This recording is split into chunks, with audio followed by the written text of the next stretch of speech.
स्वागत सा। प्रवासी राजस्थानी बंधुओं को जड़ों से जोड़ने और उनके बीच सेतु बनने की मुहिम के तहत आपके सामने हाजिर हूं मैं ज्योति।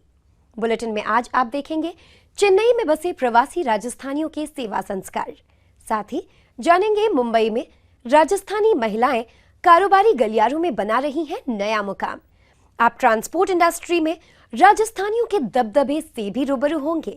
आपको हम मरुधरा के उस सपूत से भी मिलवाएंगे जो सूरत में IRS है, लेकिन पाली में अपने गांव को देश का मॉडल विलेज बनाने का सपना लेकर कुछ नया कर रहे हैं।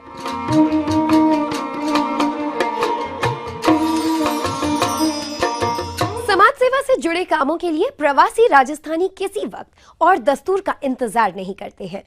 जब भी मौका मिलता है, जहां भी मौका मिलता है, ये दिलो दिमाग से लग जाते हैं। चेन्नई में प्रवासी बंधुओं की एक टोली हर रोज ऐसा ही एक काम कर रही है। आप भी देखिए।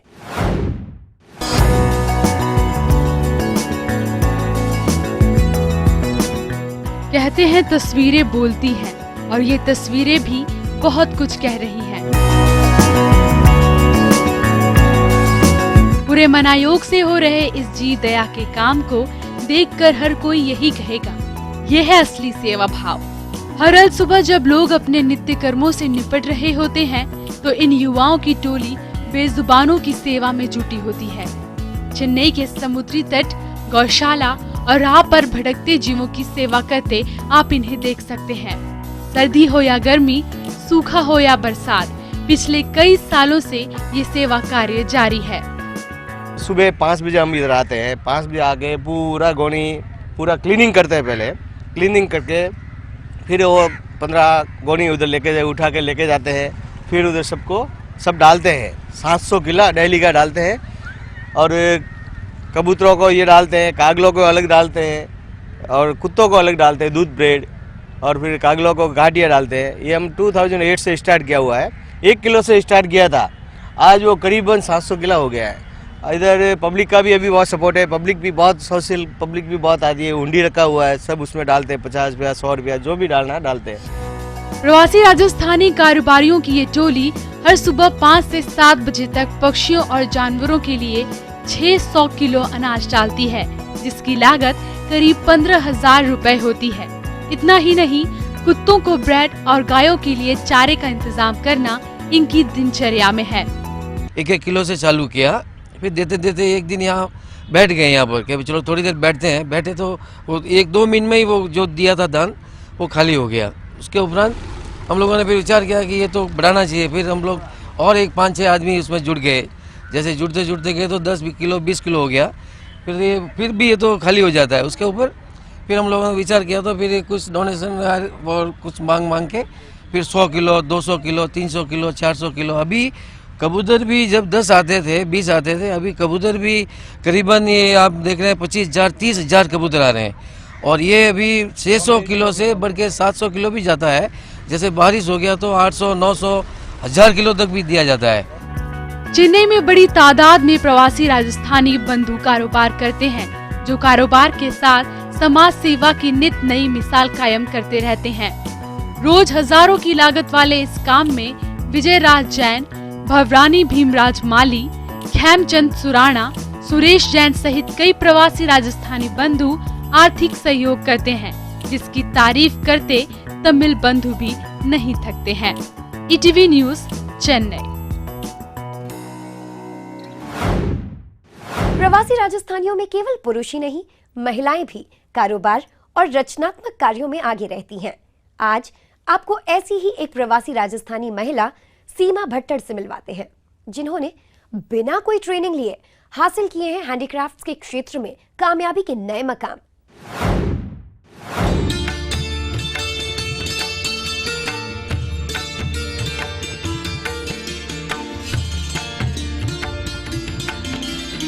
अगर हम बात करें बिजनेस की और क्रिएटिविटी की, तो राजस्थानी जेंट्स के साथ साथ राजस्थानी लेडीज़ भी बहुत ही क्रिएटिव है, वो भी बिजनेस बहुत अच्छे से करती है। ऐसे में ही हमारे साथ है अभी सीमा भट्टर, जिनसे हम जानना चाहेंगे। हम देख सकते हैं कि आपके पास इतनी वैरायटी ऑफ हैंडीक्राफ्ट की चीज़ें हैं, तो क्या कुछ खास है ये सारी चीज़ों के बारे में हमें कुछ बताइए। ये सब ओकेशनली बनती है, ओकेजनली यूज़ आती है, जैसे दीपावली पे, संक्रांत पे, हल्दी कुमकुम पे, नवरात्रि में एंड अच्छा, अगर मैं बात करूँ तो मैं देख सकती हूँ बहुत ही क्यूट सा कुछ मुझे वहाँ दिख रहा है, शो पीस टाइप का, तो उसके बारे में मुझे बताइए वो क्या है और ये क्या चीज़ें हैं? ये ग्लास पे रखने वाली लिड्स है, जैसे हम पानी की ग्लास वगैरह या जूस वगैरह रखते हैं तो उसके ऊपर ढकने के लिए काम आती है। ये क्या ये सारी चीज़ें आपने खुद से बनाई हैं? जैसे हमें पता चला है कि ये यू मेड एवरीथिंग, सारी चीज़ें, तो मुझे आप बताइए कैसे, कहाँ से सीखा और कैसे बनाना चालू किया? ये सब मैंने अपने आप से ही सीखा है। एक्चुअल शुरू से ही मुझे आर्ट एंड क्राफ्ट का बहुत शौक़ था, तो मुझे इंटरेस्ट भी था, तो मैंने सब अपने आप से सीखा, किसी की हेल्प नहीं थी और ना क्लासेस किया था इसके लिए। अगर हम ओकेजन्स की बात करें तो कौन से वो खास ओकेजन्स होते हैं और उन पे क्या ऐसी खास चीज़ें हैं जो आप बनाती हैं मेन ओकेजनली? जैसे ये है, ये हल्दी कुमकुम में काम आती है, जो लेडीज़ का होता है जनरली संक्रांत पे वगैरह, एंड ये सब होते हैं दीपावली पे यूज़ आते हैं, लाइट्स वगैरह, एंड नवरात्रि में भी अपन यूज़ कर सकते हैं। संक्रांत पे जनरली लोग देते हैं जैसे 13-14 पीसेस गिफ्ट्स, वो हिसाब से भी काम आती है। अगर हम बात करें राजस्थानी शादियों की तो कहीं ना कहीं मुझे वहाँ पे राजस्थानी शादियों के डेकोरेशन का भी सामान दिख रहा है आपके पास, तो मुझे आप उनके बारे में ज़रा बताइए कि शादियों में किस तरीके से हम इन हैंडीक्राफ्ट चीज़ों को यूज़ कर सकते हैं। हाँ, शादियों में भी लोग गिफ्ट्स देते हैं, जैसे वो प्लेट है जो तिलक वगैरह के लिए काम आती है, शुभ लाभ है, ये गणेश जी का शुभ लाभ है, ये सब शादियों में लोग गिफ्ट देते हैं। वो जो चौकी है ऑरेंज कलर की, वो भगवान के लिए काम आती है, भगवान का प्रसाद रखो या भगवान का दिया रखो, अपने हिसाब से अपन यूज़ कर सकते हैं। तो ये आप एज अ बिज़नेस ही करती हैं या आप लोगों को ऐसे पर्सनली गिफ्ट के लिए भी इसे यूज़ करती हैं? ये एक्चुअल मैं गिफ्टिंग के लिए ही स्टार्ट की थी। पहले मैंने अपने फैमिली में सबको गिफ्ट्स दिया था, धीरे धीरे गिफ्ट के साथ मैंने इसे सेल के हिसाब से भी स्टार्ट किया था।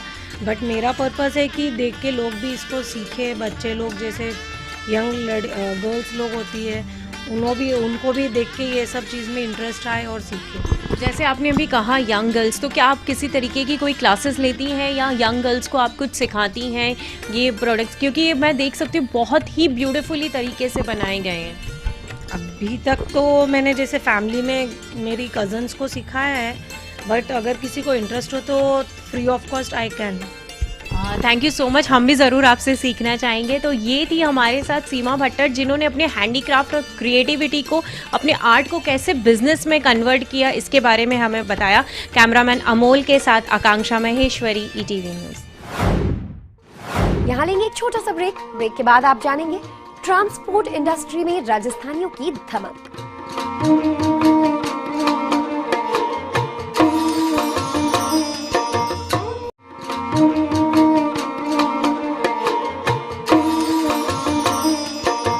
प्रवासी राजस्थानियों की बड़ी खासियत होती है कि ये अपनी संस्कृति का दामन कभी नहीं छोड़ते हैं। छत्तीसगढ़ के रायपुर में कारोबार के लिए पहुंचे राजस्थानियों ने कारोबार के साथ अपने संस्कारों को भी आत्मसात किए रखा। अपनी संस्कृति को परवान चढ़ाने के लिए यहाँ बाकायदा एक मार्केट है जिसमें राजस्थान की कमोबेश सभी चीजें मिल जाती हैं, और वो भी पूरे राजस्थानी अंदाज में। हमारे रायपुर प्रतिनिधि जुल्फिकार अली ने जाना इस मार्केट का हाल।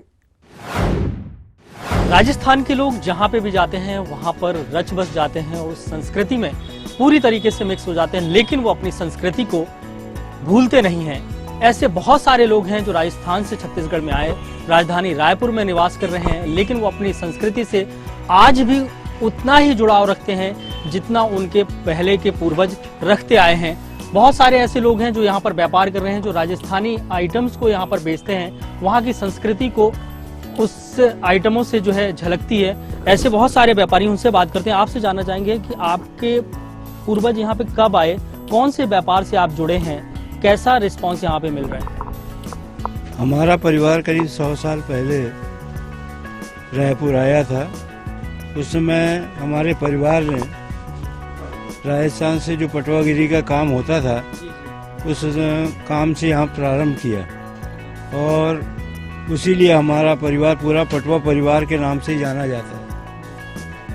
यहाँ पर राजस्थान के शादी विवाह के पगड़ी और ऐसी बहुत सी आइटमें हैं जो चौकी पाटा जयपुर जोधपुर से आते हैं, माला वगैरह भी आती है, वो सब यहाँ पे बिक्री करते हैं। सबसे पहले हमने राजस्थान का यह पटवा परिवार से जो है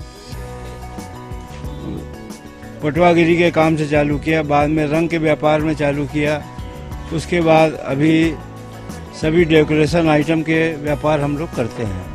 आज के माहौल में शादी विवाह में करीब करीब इसी प्रकार के साफे पगड़ी वगैरह सब लेते हैं, जिससे उनको उसमें एक आनंद आता है। और हर शादियों में यहाँ पूरी बाराती आजकल साफे पगड़ी में निकलने लग गई है। राजस्थानी कल्चर जो है छत्तीसगढ़ में भी परवान चढ़ रहा है। यहाँ पर जो है राजस्थान से आए हुए जो व्यापारी हैं वो राजस्थानी जो संस्कृति से जुड़े हुए हैंडीक्राफ्ट्स हैं उनका व्यापार करते हैं, और लोगों को जो है बहुत रास आता है राजस्थानी संस्कृति के हैंडीक्राफ्ट्स जो हैं वो बहुत लोग पसंद करते हैं। और भी बहुत सारे जो व्यापारी हैं उनसे भी बात करते हैं कि किस तरीके का जो है रिस्पांस मिल रहा है। आपसे जानना चाहेंगे कि राजस्थान के जो हैंडीक्राफ्ट्स है छत्तीसगढ़ में के लोग जो हैं उसे कितना रिस्पांस देते हैं, कितना यूज़ करते हैं, कितना बड़ा बाजार आज हो चुका है। राजस्थान का बाज़ार पहले की अपेक्षा काफ़ी बड़ा है, लोगों को ये चीज़ पसंद आने लगी है। पहले मालाएं में थोड़ी सी चेंजेस आए हैं पहले और अभी में। पहले थोड़े मोटे टाइप की चलती थी, अभी थोड़ा लोगों के हिसाब से फैंसी चालू हो गई है वहाँ पे। अभी यहाँ पे जो आइटम है और भी जैसे शादी की आइटम है, यहाँ पे राजस्थान की आइटम ज़्यादा बड़ी है, लोगों का रुझान ज़्यादा हुआ है इस वक्त इस आइटम में। अच्छा, शादियाँ होती हैं, दूसरे भी खुशी के अवसर होते हैं, उन अवसरों में जो है सजावट होती है और भी बहुत सारी चीज़ें यूज़ होती हैं, सामान यूज़ होते हैं। तो जब बाज़ार में लोग आते हैं तो राजस्थानी सामान को कितना पसंद करते हैं? इसमें बंधनवार होती है जो सजावट के लिए रहती है, एंट्रेंस गेट वगैरह के लिए रहती है, साइड झालरें होती है, उसके लिए थोड़ा उनका झुकाव उस तरफ रहता है, अट्रैक्शन रहता है, सिंपल नहीं रहता है, थोड़ा सी लुक अलग आ जाता है, तो लोगों का झुकाव बड़ा है इसमें। तो ये कहा जा सकता है कि मतलब छत्तीसगढ़ के लोग जो है राजस्थानी संस्कृति से बहुत ज़्यादा लगाव रखने लगे हैं। हाँ, लोग आजकल रुझान थोड़ा सी बड़ा है इनके ऊपर, थोड़ा झुकाव है इस तरफ कि थोड़ा सी लोगों को चीज़ आइटम हट के चाहिए और थोड़ी सी वैरायटी में चाहिए। तो ये बोला जाए कि राजस्थानी जो कल्चर है, जो वहाँ का हैंडीक्राफ्ट है वो काफ़ी रिच है। हाँ, काफ़ी रिच है, लोगों को अलग से ही समझ आता है इसमें। राजस्थानी जो हैंडीक्राफ्ट है, राजस्थान के जो साज और सजावट के जो सामान हैं उनकी पूछ परख जो है छत्तीसगढ़ में काफ़ी बढ़ चुकी है। यहाँ पर जो लोग हैं खुशियों के अवसर पर लोग जो है राजस्थानी सामानों का उपयोग करते हैं, और यहाँ पर तमाम जो राजस्थानी व्यापारी हैं उनको जो है बेहतर रिस्पांस जो है छत्तीसगढ़ के लोगों से मिल रहा है। कैमरामैन रिजवान कुरैशी के साथ जुल्फिकार अली, ईटीवी न्यूज़, रायपुर। कामयाबी कदम चूमती है जब आप पूरे मनोयोग से काम में खुद को झोंक दें। प्रवासी राजस्थानियों पर यह बात पूरी तरह से लागू होती है।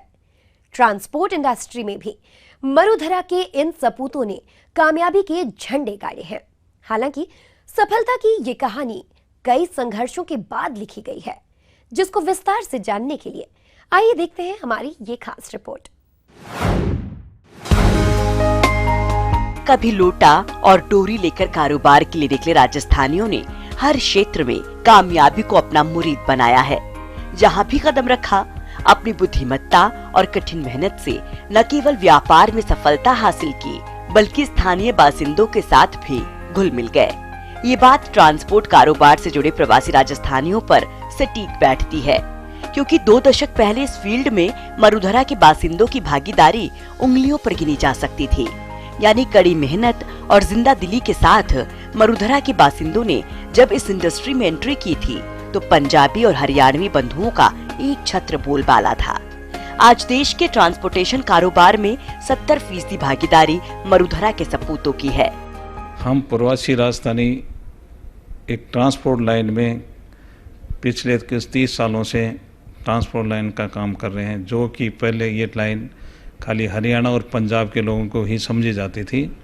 प्रवासी राजस्थानी अपनी मेहनत, लगन, ईमानदारी से इस काम के अंदर आए और कुछ अपनी गाड़ियां डाली और पार्टी से कंट्रैक्ट लगे। आज ऑल ओवर इंडिया में इस ट्रांसपोर्ट बिजनेस में प्रवासी राजस्थानी 75% हमने कैप्चर कर रखा है, जो बहुत ही मेहनत और ईमानदारी से काम करने की वजह से आज हम इस पोजीशन में पहुंचे हैं कि हरियाणा और पंजाब को मात करते हुए 75% बिजनेस हम लोग कर रहे हैं, जो कि एक ट्रांसपोर्ट इंडस्ट्री इतनी बड़ी इंडस्ट्रीज है जिस पे पूरी इंडिया की इकोनॉमिक टिकी हुई है।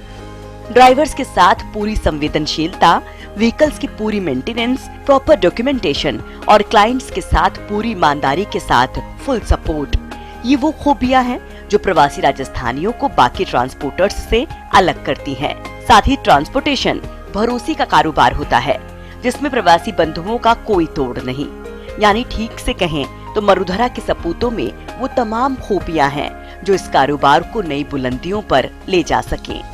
ट्रांसपोर्ट लाइन में काफ़ी मेहनत होती है, क्यों ये बिजनेस होता है रोड बिजनेस। इसके अंदर गाड़ी पे ड्राइवर बाहर से पकड़ते हैं, चढ़ता है और ड्राइवरों को मिलना मुश्किल होता है, कहीं रास्ते में माल चोरी भी हो जाता है, कहीं गाड़ी एक्सीडेंट होती है। ट्रांसपोर्ट लाइन ऐसी लाइन है जिसकी वजह से पूरी इकोनॉमिक भी डेवलप होती है, एक स्थान से दूसरे स्थान पे माल चलाता है।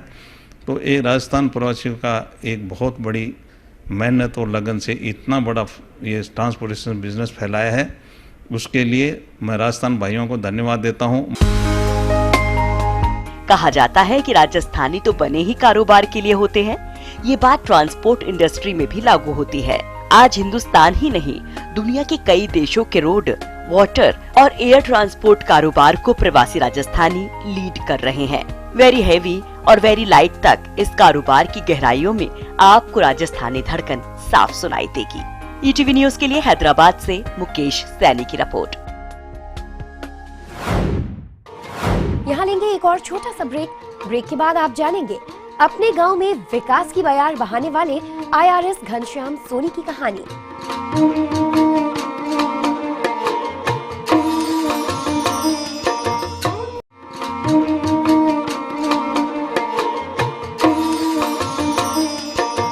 कुछ बड़ा करने के लिए जिद, जुनून और जज्बे की जरूरत होती है, जो पाली के सपूत घनश्याम सोनी में बचपन से ही है। सूरत में नौकरी करने वाले इस आईआरएस ऑफिसर ने अपनी माटी के लिए जो किया है वो अपने आप में एक मिसाल है। आप भी जानिए।